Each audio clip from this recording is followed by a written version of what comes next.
Alright guys, welcome back to Our World Outdoors. So today we are at Little Rocky Hollow State Nature Preserve, which is a permit only state nature preserve.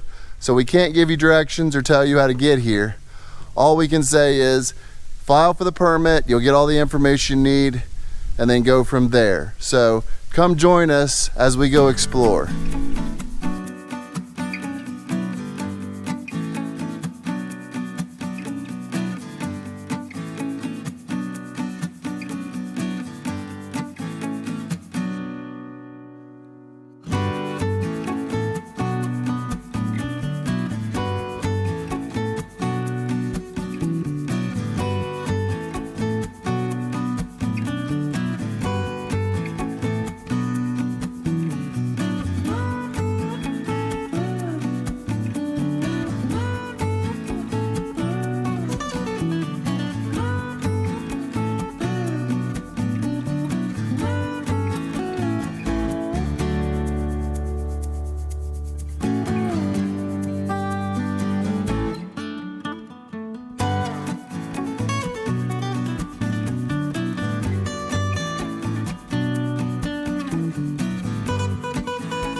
So as you can see, it was a pretty neat quarter-mile hike back to the actual state nature preserve through a field.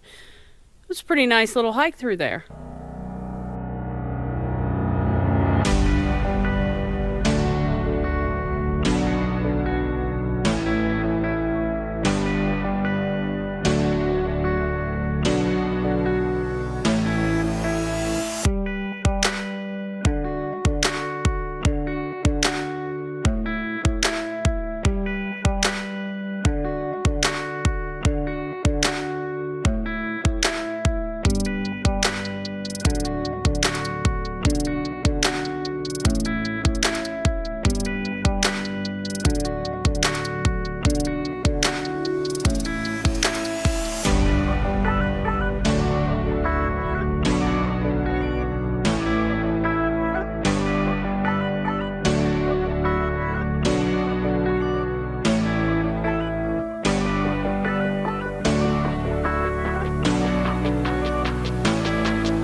Alright guys, so this has a kind of established trail, but right in the directions it tells you kind of you're free to explore, just stay in the boundaries. But sometimes you have to climb a little bit to get back to where the good stuff is. So we followed the trail down to the bottom and turned left and followed the sound of water. And I'm gonna show you why.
To the bottom of the entrance to where it dropped down to the creek level, we turned left, went back here and showed you that waterfall. We went to the right, went back and showed you that like overhangs, the caves, all the stuff up the creek. There's more to explore here, but we've kind of come to the point where we've had enough for the day. That elevation walk doubling back and going up, and we've already got like 3 or 4 miles on our belt. Plus San Antonio's ate too many cookies lately. So we're gonna double back, head up out of here. We had a really good time here. Really neat place to explore. It's nice because this is a little different because they're not so rigid about the trails. Just stay within their property markers. You can kind of explore and they're all right with it. You do have to watch your footing. Stay away from the edges of the cliffs, you know, basic common sense stuff. But just a really nice place to come and explore. Get the permit, file for it, get out here and just explore. We haven't seen anyone today. Nope, it's been dead empty. So, you know, we kind of hope that you guys enjoyed this. If you do, take a moment, think about going down, subscribing, hitting that notification bell. That way you can see all of our upcoming videos because we got a lot more to explore. Oh yeah. So until next time, I'm Tony. I'm Missy, and we'll see you up the trail. By the way, the hill coming out, it's a killer. Woo! You all right back there, Mama? Yeah. Okay. Yeah, it's uphill, really uphill.